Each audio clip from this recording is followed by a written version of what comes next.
Hello guys, nyuma y'ibyabaye ku bantu batandukanye nka ba Philipita bibacano zaba inshuro nk'eshatu ugasanga nyine cano z'abantu benshi wenda nabo ntavuze ahangaha hamwe murabazi ugasanga cano zabo ziri kwibwa. Ese ubutekereza byagenze bite kugira ngo umuntu yibe cano yawe?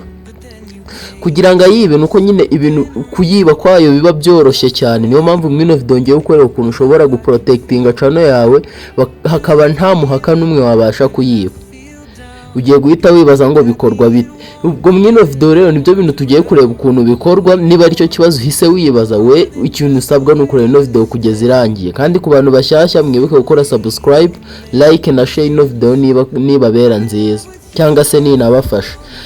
Ubwo rero ndumva nta gutinda video twayitangira ngiye kwereka intambwe ku yindi y'ukuntu ibintu bikorwa kugira ngo hatazagira wongera kwitwaza ngo cano yanjye barayibye ise nyine ntihazongere kuza update zo kwibwa cano wamaze kureba ino video.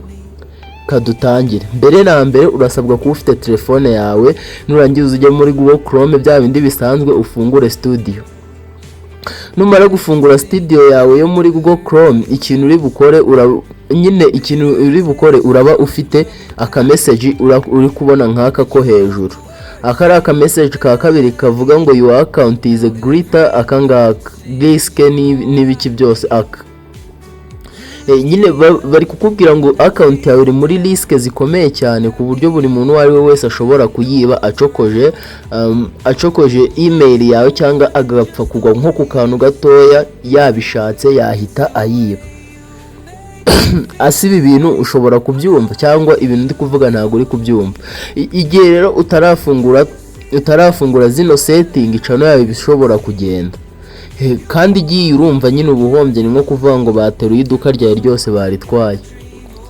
Ikiro ugomba gukora, fungura two step verification kugira ngo nyine ushobore guprotectinga cano yawe.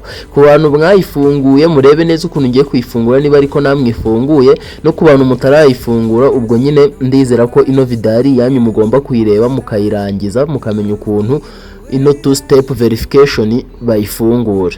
Niyo ifunguye nabe igihe uyifungura nabi ugasanga nanone cano yawe barayibye kuko ubundi bidaprotectinze neza bitewe nuko warayifunguye nabi.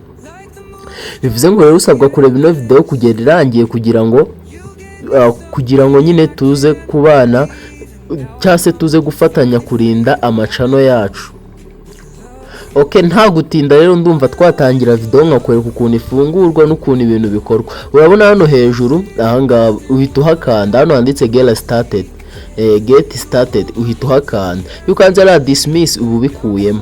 Urahakanda bitewe na internet ufite ukarindira. Barakwereka ahanga hahita haza ngo two step verification, bakakubwira ngo add a second to your account.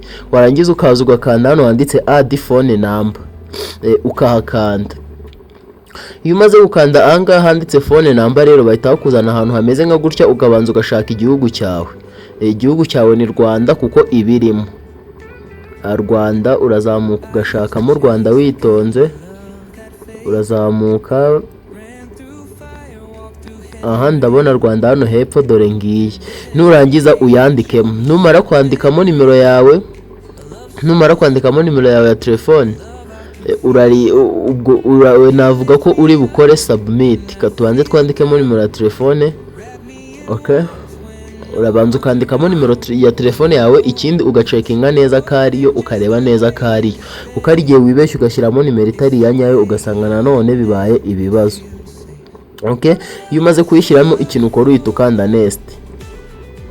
Wamara gukanda next bahita bakohereza ngo verify your phone number, ukarindira ugashyiramo phone number nako ugashyiramo zira code baba bakoherereje. Mwibutsa ko ino two step verification idafunguye utashyira thumbnail kuri video yawe, uploadinga video ifite iminota 15 kuzamura, uba wakuploadinga ubu video butoya no mutahindura thumbnail.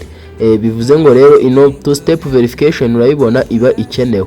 Urabona hano ngo you are protected with two step verification. Hano nta muntu wayiba adafite nimero yawe cyangwa se utabanje kumuhereza uburenganzira. Ni gutya two step verification ifungurwa. Naho zino za passkey and security aba ari ibibazo. Urabona hano handitse turn off two step verification. Ubwo hano twakoze turn on nyine twayifunguye.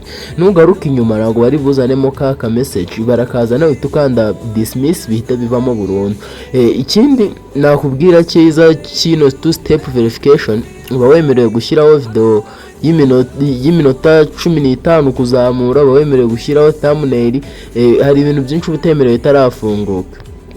Ubundi uhita usubira inyuma warangiza ukaza ugakanda dismiss kugira ngo bakore ka message, cyangwa ugakora refresh, ibyo wakora byose bahita bagakuraho kuko nyine two step verification iba ifunguye. Niba warebye ino video ikaba yagufasha ukore like na subscribe, bye ndakunda, ciao tubonane.